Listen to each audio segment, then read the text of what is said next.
ग्वालियर आप सुन रहे हैं गूंज 90.8 FM। आपकी अपनी आवाज, आपकी अपनी आरजे प्रिया के साथ शो चल रहा है एक मुलाकात, जिसमें आज हमारे खास मेहमान हैं डॉक्टर R.K. राजौरिया जी, CM&HO ग्वालियर। सर, आपका बहुत बहुत स्वागत है हमारे शो में। धन्यवाद। तो सर से आज हम डेंगू पर चर्चा करेंगे, जिसके केसेस हमारे जिले में बढ़ते जा रहे हैं। तो सर, मेरा पहला क्वेश्चन आपसे यही है कि हमारे ग्वालियर जिले में डेंगू के केसेस बढ़ते जा रहे हैं, तो आखिर आपकी क्या रणनीति है? डेंगू इस समय सीजन वायरल फीवर का बढ़ रहा है और पूरे प्रदेश में ही डेंगू के मरीज बढ़ रहे हैं। हमारे ग्वालियर में कुछ ज़्यादा हैं, लेकिन हम फिर भी और जिलों से अच्छी स्थिति में हैं। जो हमारे बड़े महानगर हैं उनसे हमारी स्थिति बहुत अच्छी है। अभी कुछ एक महीने के अंतर से मैं देख रहा हूँ कि हमारे यहाँ कुछ मलेरिया केस तो हमारे यहाँ नहीं बढ़े हैं, लेकिन डेंगू के केस कुछ बढ़े हुए हैं।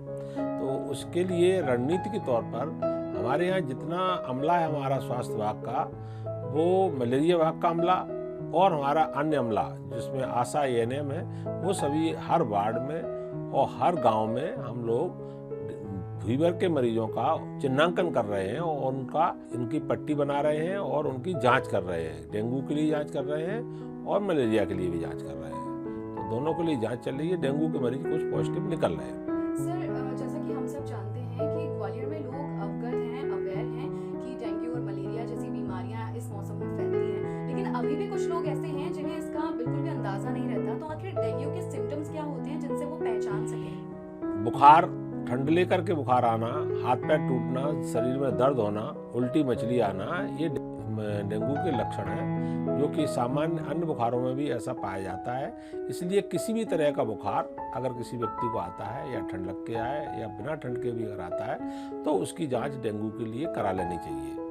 और डेंगू की जांच हमारे सभी स्वास्थ्य केंद्रों में निःशुल्क जांच हो रही है। यहाँ हमारे यहाँ डेंगू की जांच के लिए आपको किसी भी उप स्वास्थ्य केंद्र में या स्वास्थ्य केंद्र में आप जाएंगे, वहाँ डेंगू की जांच होगी, खून की पट्टी की जांच होगी और जांच के लिए हमारे यहाँ सैंपल जो है जिला चिकित्सालय में और इस लैब में जो अपने माइक्रोबायोलॉजी लैब है GH की, मेडिकल कॉलेज की, वहाँ जाते हैं। वहाँ पर जांच होकर के और हमारे पास रिपोर्ट आ जाती है। जी, thank you so much sir. Sir ने हमें आंसर में ये भी बता दिया कि आप कहाँ से जांच करवा सकते हैं और कहाँ से ट्रीटमेंट ले सकते हैं। Thank you so much for that. Sir, मेरा नेक्स्ट क्वेश्चन आपसे ये है कि डेंगू एक खतरनाक बीमारी है, एक जानलेवा बीमारी है, तो प्लीज डिटेल में हमें इसके बारे में कुछ बताएं। डेंगू का जो मच्छर है ना, मलेरिया के मच्छर से भिन्न होता है। डेंगू का मच्छर दिन में काटता है और स्वच्छ पानी में इसका रिप्रोडक्शन होता है। इसके जो लार्वा ना स्वच्छ पानी में ज़्यादा पाए जाते हैं। इसलिए हमारे घरों में जहाँ स्वच्छ पानी भरा रहता है, चाहे वो कूलर हो या कोई गमला हो या कोई रखा हुआ पुराना बर्तन हो, छतों पर रखे हुए टायर हो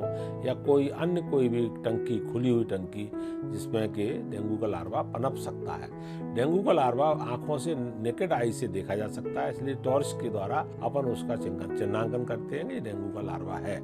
तो डेंगू का जिन जिन घरों में लार्वा निकलता है, हम लोग उसी का निरीक्षण करते हैं। उन घरों का हमारी टीम जाती है और निरीक्षण करने के बाद उसका हम जो ना निष्टीकरण करते हैं, यानी उसका खात्मा करते हैं। दवाई डाल करके, गम्बूसिया मछली डाल करके, छिड़काव करके और दवाई उस पानी में डाल के और पानी के कंटेनर्स में जहाँ पर डेंगू लार्वा मिल रहा है उनको खाली करवा के। तो ये हमारी क्रिया जो ना कार्य हमारी टीम घर घर जाके कर रही है। ऐसे पूरे ग्वालियर में 66 वार्डों में कर रहे हैं हम, और ग्रामीण अंचल में प्रत्येक गांव में हमारी टीम जा रही है। आशा और ANM कार्यकर्ता की टीम वहाँ भी अगर कोई किसी ग्राम में अगर डेंगू के मलेरिया के मरीज या बुखार का कोई मरीज मिलता है तो हमारी टीम जा करके वहाँ जाँच करती है। जी sir, thank you so much. आप लोग बहुत काम कर रहे हैं इस बीमारी से बचाव के लिए। सर, नेक्स्ट क्वेश्चन मैं आपसे पूछना चाहूँगी कि डेंगू जैसी बीमारी को इग्नोर करना या उसे लाइटली लेना कितना खतरनाक साबित हो सकता है? हाँ, ये बात बिल्कुल सही है। अगर कोई बुखार है तो आप तुरंत डॉक्टर के पास जाएं हमारे स्वास्थ्य केंद्रों में और वहाँ जा करके उसकी जांच कराएं और जांच के बाद उसका प्रॉपर उपचार लें। और उपचार के लिए उसमें क्या होता है, डेंगू में हमारे ब्लड में चेंज आते हैं, प्लेटलेट्स कम होते हैं और फिर उसको आगे कॉम्प्लिकेशन हो सकते हैं। इसलिए उसको वाच रखना, घबराना नहीं है, लेकिन उसका वाच करना और उसको अगर ज़रूरत है तो भर्ती भी करना और आगे इलाज डॉक्टर उसके अनुसार उसका इलाज करते हैं और वो आदमी 7-8 दिन में ठीक हो जाता है। लेकिन अगर कभी कोई व्यक्ति उसका उपचार नहीं लेता है तो सीरियस स्थिति भी कभी कभी बन जाती है। सर, एक क्वेश्चन और है मेरा कि क्या एज पर डिपेंड करता है कि किस तरह से बीमारी आपकी बॉडी पर असर करेगी? एज पर तो कोई डिपेंड नहीं करता, लेकिन इम्यूनिटी पे डिपेंड करता है। हर बीमारी, अगर शरीर की इम्यूनिटी वीक है तो फिर वो कोई भी बीमारी होने के चांसेस ज़्यादा रहते हैं और थोड़ी गंभीरता ज़्यादा बढ़ जाती है।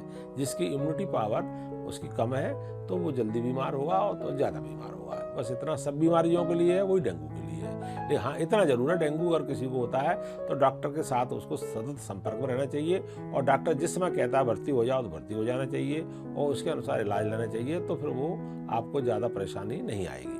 ओके सर, सो मतलब इम्यूनिटी बहुत ज़्यादा इंपॉर्टेंट फैक्टर है। अगर आपकी इम्यूनिटी स्ट्रांग है तो आप जल्दी से रिकवर भी हो सकते हो। Thank you so much. बिल्कुल सर। सर, डेंगू से बचाव कैसे कर सकते हैं? हाँ, डेंगू से बचाव करने के लिए सबसे पहले अपन जो ना अपने घरों में जहाँ आप रह रहे हैं उसके चारों तरफ, घर के चारों तरफ, घर के अंदर आपको ये चिन्हित करना है कि कहीं पानी का भराव तो नहीं है। जहाँ ये पानी के अंदर ही इस मच्छर का जो ना विकसित होता है और प्रोडक्शन उसी में होता है।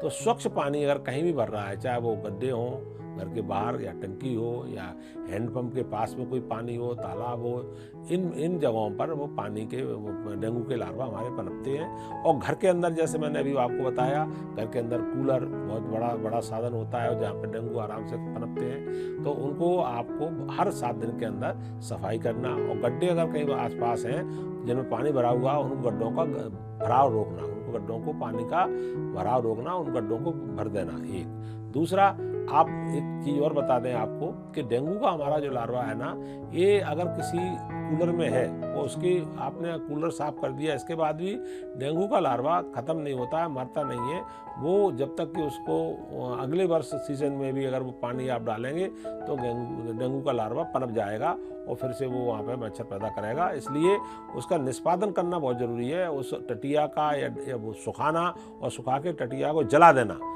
इतना करना बहुत ज़रूरी है, अन्यथा वो डेंगू का लार्वा पानी जैसे फिर मिलता है दोबारा से फिर वो पनप जाता है।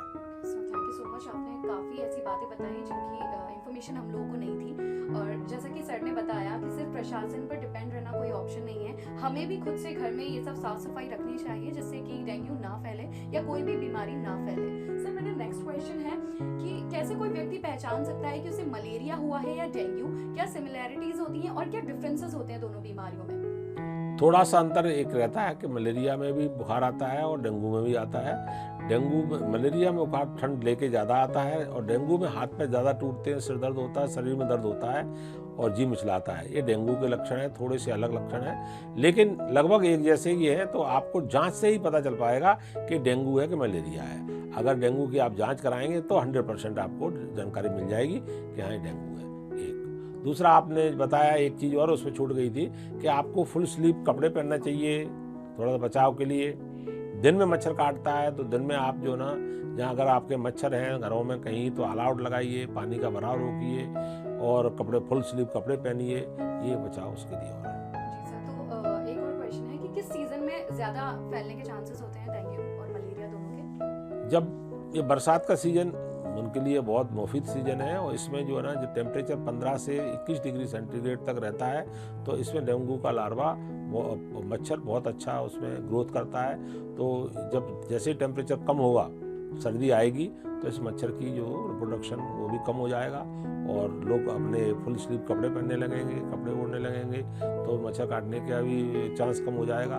तो जब तक ये टेम्परेचर, ये बहुत अच्छा टेम्परेचर समय चल रहा है उनके लिए, और बरसात का सीजन और टेम्परेचर, ये रेंज टेम्परेचर की है, इस रेंज में डेंगू का मच्छर ज़्यादा पनपता है।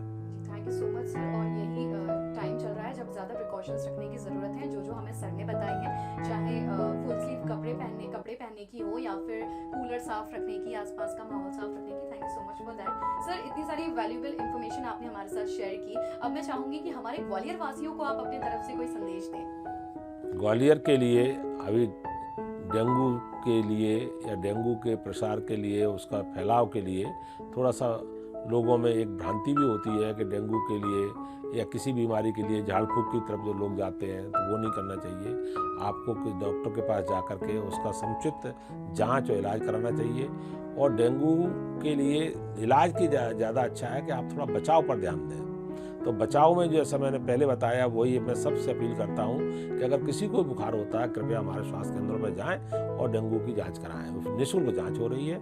और अगर आपके घर पर कहीं भी मच्छर आपको दिखते हैं या मच्छर काटते हैं या कोई पानी भरा हुआ है या कहीं जल का भराव है तो उसको निष्पादन करें, जल के भराव को हटाएं। सारे कूलर हर सप्ताह में एक बार साफ करें और उनको सुखाएं और गमले अमले जहाँ भी आपको पानी दिख रहा है उनको बिल्कुल जल विहीन कर दें। और अपने खुद का बचाव के लिए आप ऑल आउट लगाइए, मच्छरदानी लगाइए और फुल स्लीव कपड़े पहनिए। और अगर जरा भी बुखार आता है तो हमारे स्वास्थ्य केंद्र जाके निःशुल्क उसकी जांच कराइए।